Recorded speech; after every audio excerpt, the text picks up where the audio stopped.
My sister, Karen, made up fake texts, tried to ruin my marriage, and posted a public Facebook rant after 127 missed calls went unanswered.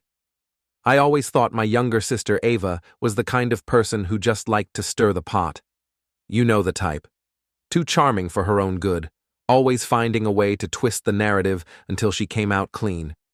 But I never thought she'd try to burn my life down completely. Not until the week before my wedding, when she told my entire family that my fiancé Harper had been cheating on me. Let me back up a little. I'm 32, Ava is 27, Harper's 31.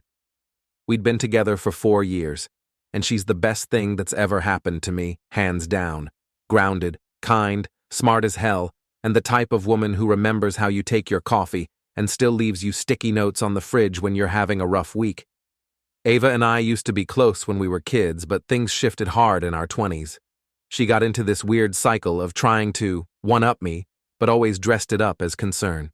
She'd say things like, "Are you sure you want to take that job? It's not really your level," or "You're moving in already?"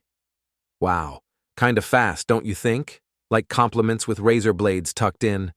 Still, I tried to keep the peace. Family, right? Things really started turning strange about 8 months ago when I announced the engagement. Everyone in my family was thrilled, except Ava. She smiled at dinner, hugged Harper like they were best friends, and even offered to help with wedding planning.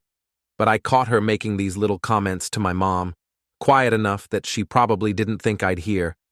Harper doesn't really seem ready to settle down, or worse. I don't know, Mom. She just reminds me of Michelle, and we know how that ended. Michelle was my ex. A story for another day, but let's just say Ava went out of her way to befriend her after we broke up. I told Harper about it once, kind of as a joke, and she brushed it off. Maybe she's just overprotective, she said. I wanted to believe that. Then came the engagement party. That was when I should have known something was up. Ava wore white, like bridal white, floor-length satin, slid up the thigh, high heels like she was walking a runway. Harper laughed it off in front of everyone, but I could tell it got under her skin. Later that night, after a few too many glasses of wine, Ava pulled me aside on the patio. She put her hand on my arm and said, "I just don't want you to make a mistake you can't undo. You always rush into things. Remember, Michelle? Don't repeat history." I told her flat out that Harper was nothing like Michelle, that Harper was the one.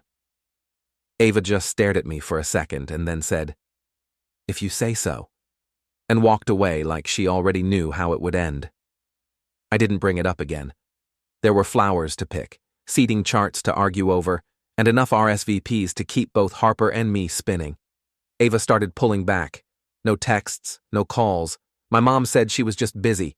Fast forward to 1 week before the wedding.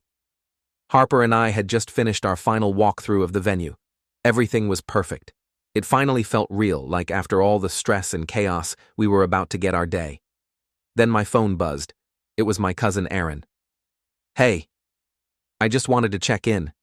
I heard something and I don't know if it's true, but if it is, you should talk to Harper." My stomach dropped. Aaron's not the type to start drama. "What did you hear?" I asked, already knowing I wasn't going to like the answer.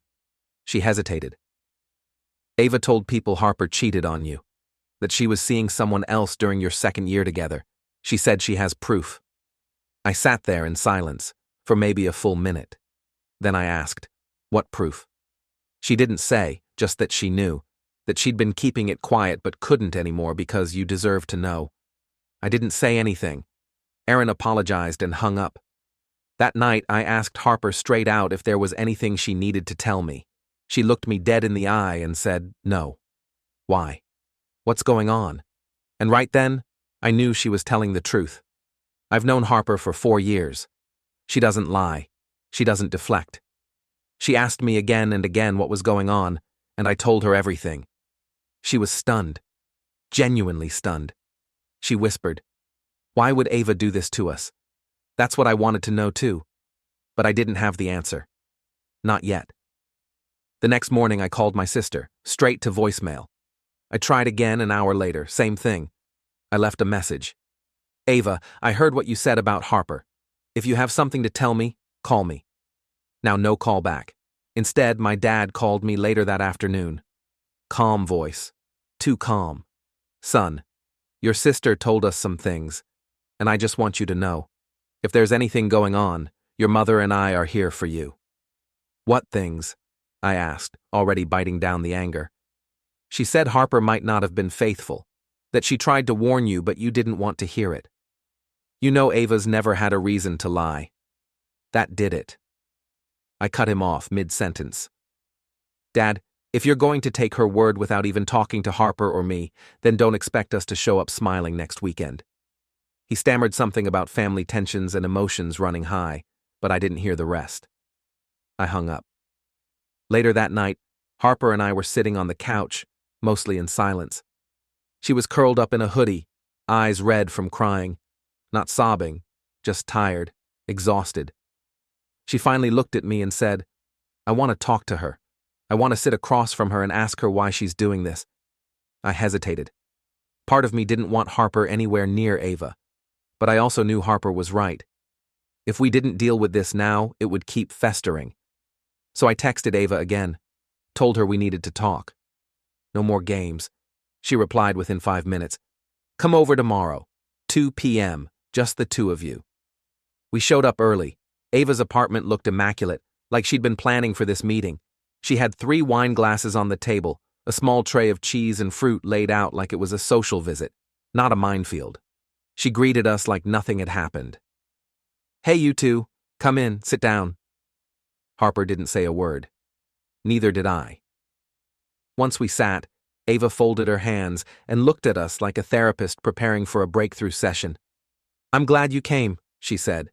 This isn't easy for anyone, but I thought you deserved the truth. The truth? Harper said, voice tight. Ava nodded.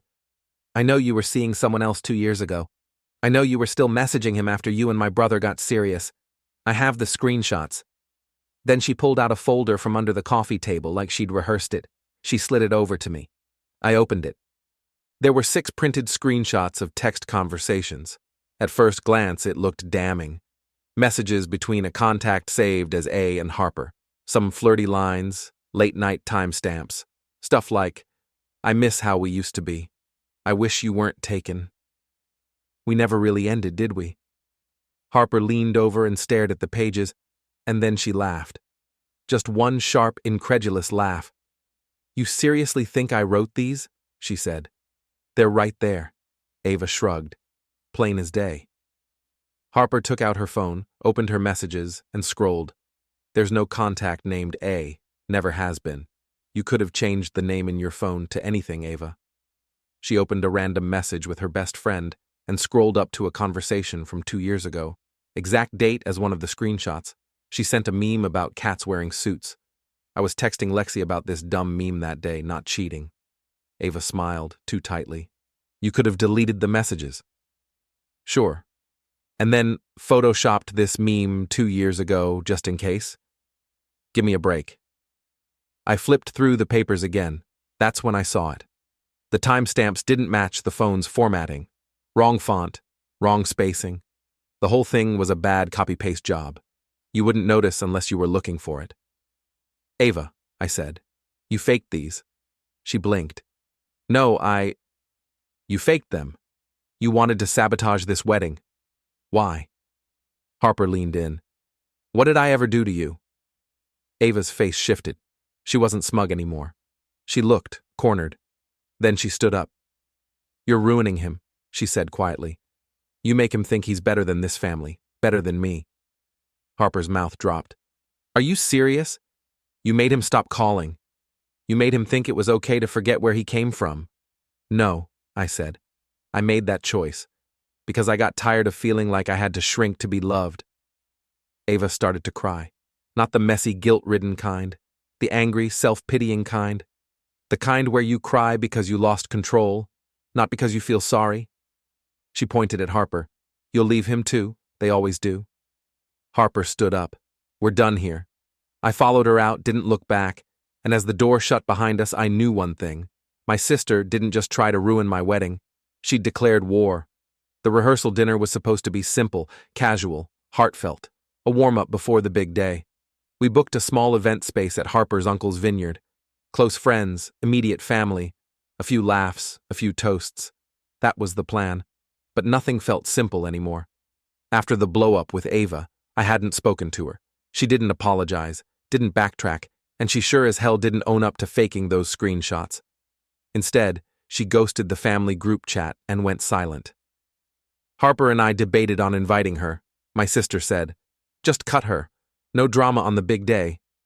But my mom begged. "She's your sister." She kept saying, "This is just a phase. She's hurting too, you know." Hurting from what? Being exposed as a liar? Against my better judgment, I told Ava she could come, to the rehearsal only, not the wedding, not after what she pulled, and definitely not in any photos. I made it clear that if she so much as breathed sideways at Harper again, she'd be escorted out. She replied with a single emoji. That should have told me everything I needed to know. The night of the rehearsal, Harper looked stunning in a long emerald dress that brought out the flecks of green in her eyes. She was glowing, nervous, but excited. Her parents had flown in that morning and were beaming the whole evening. My dad was actually on his best behavior for once. Even my Aunt Lila, who hates leaving her cats, made an appearance and handed Harper a handmade quilt. Everything felt like it was sliding into place. And then Ava walked in. Late, loud, in a dress that was, once again, white. Everyone turned. Conversations stalled. Her heels clicked across the floor like gunshots. She smiled like she was the guest of honor. "Hope I didn't miss dinner," she chirped, and grabbed a glass of champagne off a tray. Harper didn't say a word. She just looped her arm through mine and squeezed. The speeches began shortly after. My best man, Aaron, cracked jokes about my college years. Harper's maid of honor told the story of how they met during a volunteer trip and bonded over their mutual hatred of mosquitoes. People laughed, people teared up. And then Ava stood. No one asked her to, no one expected her to. She picked up her glass, tapped it with a fork, and cleared her throat. "If I could just say a few words." She began. My heart dropped. Harper's grip on my arm tightened. "I just want to say," Ava continued, "that I've always looked up to my brother. He's smart, driven, maybe a little reckless with who he trusts." She smiled wide. "But that's just part of his charm, right?" Someone, probably my dad, let out an awkward laugh. "I mean," Ava said, "when you know someone's hiding something from you, someone you love. What do? Do you stay quiet to keep the peace? Or do you say the truth even when no one wants to hear it?" I stood up. "Nope," I said, cutting through her monologue. "Sit down, Ava. We're not doing this." But she didn't stop. "I told you I had proof, and I still do. But I won't be showing it tonight. You know why? Because it turns out some people are okay marrying someone even after learning they're a liar. That was it." Harper stood up, and calmly, with her voice shaking but steady, she said, "Ava, you need to go." Ava turned to her. "Oh, now you found your voice? Go," Harper repeated. "We're not doing this with you." But Ava just scoffed and looked at the room. "You all think this is some fairy tale? Newsflash, cheaters don't magically change. She's not who you think she is." That's when I stepped in front of her. "You either leave now, or I'll make you leave." She smirked. "So you're threatening me in front of all these people?" "No," said my Aunt Lila, walking up. "He's promising, and I'll help." The room was dead silent. Harper's dad stepped in, then my friend Aaron. Even my mom, for once, didn't say a word in Ava's defense. Ava realized she was outnumbered. She set down her glass. "You'll regret this," she said. "Already do," I replied. She left. Alone. No one followed. The rest of the night was quieter, tenser. But the people who mattered stayed, and when Harper leaned into me and whispered, "Thank you for standing up," I knew. This wasn't about just surviving drama. It was about protecting peace. The morning of our wedding, I woke up before the alarm. I lay there in bed, staring at the ceiling, listening to Harper's breathing. Peaceful, safe, like the calm before the storm had finally passed. I didn't know what to expect after the rehearsal dinner implosion. I half expected my phone to be filled with texts from Ava, or maybe voicemails from my mom begging me to reconsider. But there was nothing. just a quiet inbox and the sound of birds outside our window. Harper stirred beside me. "Today's the day," she mumbled. "Yeah," I whispered. "Today's the day." And for the first time in weeks, it actually felt like a good thing. We got ready in separate rooms at the lake house venue, just like we'd planned. My groomsmen kept things light.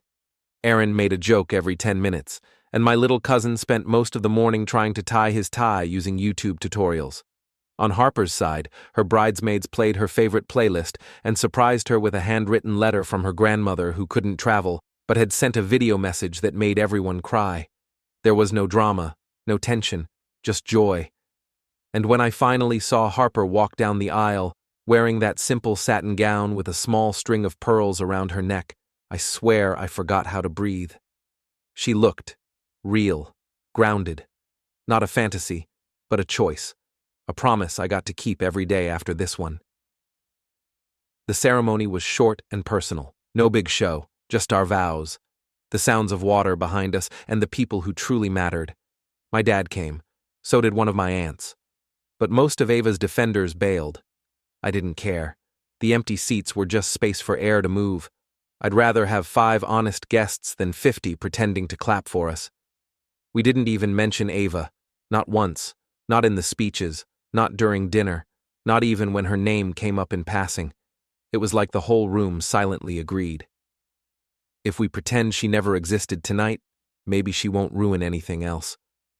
Harper and I danced under the open sky, her head on my chest, the laughter of our friends surrounding us, fireflies flickering like blinking stars. And for the first time in months, there wasn't a single part of me waiting for something to go wrong. But of course, the world doesn't let you go that easily. 3 days after the wedding, Ava posted a lengthy Facebook status. A public one. It started with, "Weddings bring out the worst in people. Sometimes even your own family turns on you for speaking the truth." Then she went on a tirade about being silenced, warning signs, and how I chose an image over integrity. She even implied Harper manipulated me into cutting people off and claimed that this isn't love. It's control dressed up as devotion. A few mutual friends liked the post. A couple commented vague stuff like, "sending love," but most of them said nothing. I didn't respond. Neither did Harper. And I think that made her even angrier. A week later, my mom texted me, "She's still your sister. You can't erase blood." I didn't reply.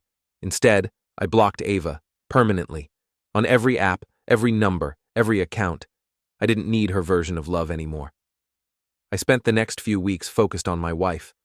We took a quiet honeymoon trip to Oregon, rented a cabin in the mountains, hiked trails that smelled like pine and wet earth, and spent hours just drinking coffee and reading together in silence. One night, Harper looked at me and said, "Do you regret cutting her off?" I thought about it for a moment. "No," I said, "but I regret thinking she'd ever be different." She nodded. "That's the hardest part, isn't it? Realizing someone you love doesn't actually love you the way you thought." I kissed her hand and said, "The hardest part was letting her go. The best part is knowing I never have to let you go." So where are we now? We moved cities 2 months later, not because of Ava, not directly, but because we both wanted a fresh start, something we could build together, without old ghosts lurking around every corner. Harper started a new job working remotely in nonprofit strategy. I'm freelancing now, less hours, more time to cook dinner with her and talk about books and what kind of dog we might adopt someday. Ava hasn't reached out since. Not that I expected her to, but my dad still calls sometimes. He doesn't bring her up anymore. I think he finally understands that bridges burn both ways. As for my mom, we haven't spoken since the wedding. She chose her side. I chose mine. It's painful, sure. But peace always comes with a price. And if there's one thing I've learned from all this, it's this. Family is not defined by who shares your blood. It's who shows up, who tells the truth, who celebrates your joy without trying to sabotage it. Harper is my family. Aaron, my sisters, my new circle, they're my family. And Ava? She's just a lesson I had to learn the hard way. I didn't expect the letter. It arrived 6 months after the wedding. No return address, no handwriting I recognized. Just a plain envelope slipped through the door like a ghost trying to be discreet. I let it sit on the counter for a day. Harper said nothing, just watched me glance at it, then glance away. By the next morning, I gave in and opened it. Inside was a single folded sheet. No greeting, no name. But I knew exactly who it was from after the first line. I never hated her. I read it standing in the kitchen, barefoot, coffee half made, still foggy from sleep. But every word cut through me like ice. I never hated Harper. I hated what she represented. You see, when you're the sibling left behind, the one who doesn't climb quite as high, who doesn't shine quite as brightly, you learn to make noise just to feel seen. You've always had the spotlight, even when you didn't ask for it. And I always had to scream just to get crumbs. So when you brought her home, with her soft smile and her confidence and her, "I'm not here to compete" energy, I knew instantly. You'd finally found someone who didn't see you as broken, and that made me furious. I stopped there. My hand was shaking. I sat down. The letter continued. I didn't fake the screenshots to destroy you. I faked them because I wanted you to hesitate. I wanted you to doubt. Just for 1 second. I wanted you to feel what I've felt my whole life. Insecure, replaceable, forgotten. But I didn't expect you to cut me out completely. I didn't expect to lose the only family member who ever made me feel like maybe I wasn't the villain in the story. Even if I became one in the end. I paused again. I wanted to be angry. I wanted to hate her for trying to rewrite the ending like this. But there was something bleeding out between the lines. Something small and ugly and achingly human. Mom always said you were the good one. You followed the rules. You kept your head down. I learned that if I didn't want to disappear, I had to be loud. So I became loud, and eventually just mean. Do I regret it? I don't know. If I said yes, would you even believe me? But I wanted you to know that I kept the dress from the wedding rehearsal, the white one. Not because I was trying to be a bride, but because for 1 second, I wanted someone to look at me the way you looked at her. The last line was written lighter than the others, as if she hesitated, or the ink had begun to fade. If you ever decide I'm worth forgiving, I'll be here, quiet this time. I folded the letter. I didn't show Harper, not yet.